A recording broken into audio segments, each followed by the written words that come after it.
Inserting your logo into PowerPoint.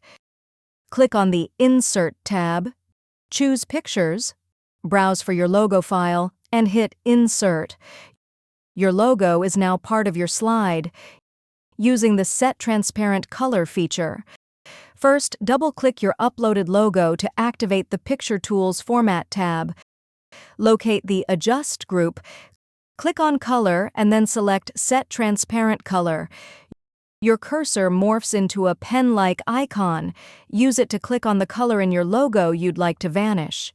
Just keep in mind, this is best used on logos with solid, uniform colors to avoid any hiccups. After inserting your logo, just head over to the Picture Format tab and hit Transparency. You'll see a range of presets that let you dial the transparency up or down with a single click. Want more control? Select Picture Transparency Options for a slider that adjusts transparency to the exact percentage you require. Consider layering a transparent gradient for an elegant touch.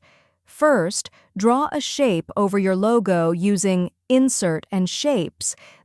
Then right-click and pick Format Shape. Under Fill, opt for Gradient Fill, and then play with the gradient stops. This way, you can craft a gradient that gently transitions, putting the spotlight on your logo or balancing text visibility with stylish design. If you found this video helpful, please click the like button and subscribe to our channel for even more helpful tutorials.